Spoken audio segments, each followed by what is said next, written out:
ম্যাডামের অনুভূতি যেটা, ম্যাডামকে আজ একটা বিশাল শূন্যতা, তবে আমরা সেই শূন্যতাটাকে এইভাবে পূরণ করতে চাই যে ম্যাডামের যে আদর্শ, ওনার যে লক্ষ্য, ওনার যে দেশের মানুষের জন্য যে চিন্তা ভাবনা, দেশের উন্নয়ন কিভাবে সম্ভব, কিভাবে সবাইকে একত্রে সবাইকে নিয়ে কাজ করবেন, একটা সুখী সমৃদ্ধশালী দেশ করবেন, এটা ম্যাডামের লক্ষ্য ছিল।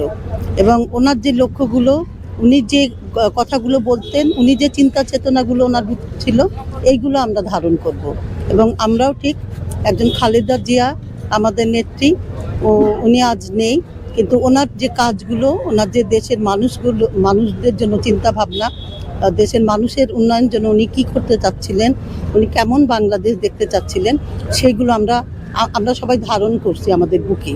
যে আমরা ম্যাডামের যে কাজগুলো, ম্যাডাম যেগুলো বলতেন, যা করতে চাচ্ছেন, যেগুলো চিন্তা ভাবনাগুলো করেছিলেন, আমরা সেইগুলোই, ম্যাডামের কাজগুলো আমরা অনুসরণ করব। 1 2 নম্বর হচ্ছে আমাদের যে ভারপ্রাপ্ত চেয়ারম্যান সাহেব উনি আসছেন, আপনারা সবাই দেখছেন যে কতটা প্রাণ ঢালা, কতটা আন্তরিকতা, কতটা ভালোবাসা থাকলে 17 বছর পরে আমরা ভাইয়াকে কিভাবে বরণ করলাম সমগ্র দেশবাসী। আপনারা জানেন উনি যাতে আসতে না পারেন সেজন্য দেশি বিদেশি বিভিন্ন ষড়যন্ত্র, কিন্তু আল্লাহ পাক একজন আছেন, সব ষড়যন্ত্র ভেদ করে ভাইয়া কিন্তু ঠিকই আসছেন। ম্যাডাম বলতেন যে দেশ বাঁচান মানুষ বাঁচান, আপনারা দেশ বাঁচান মানুষ বাঁচান। আপনারা নিশ্চয়ই কথাটা উপলব্ধি করেছেন উনি কোন জায়গা থেকে কত গভীরভাবে কথাটা বলেছিলেন। জনগণ বোঝে, জনগণ বুঝতে পারে যে বিএনপি জনগণের পাশে আছে, জনগণকে নিয়েই কাজ করবে।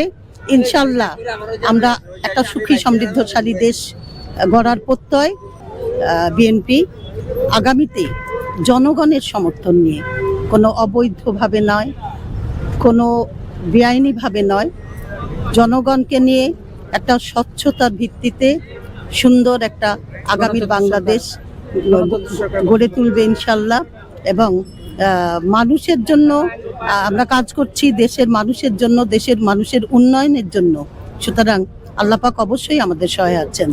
দেশনেত্রী বেগম খালেদা জিয়ার শূন্যতা পূরণ করার না, এক কথায় দিয়ে বলবো যে বেগম খালেদা জিয়া বারবার জন্মগ্রহণ করেন না। খালেদা জিয়া একজনই, খালেদা জিয়া একবারই জন্মগ্রহণ করেন।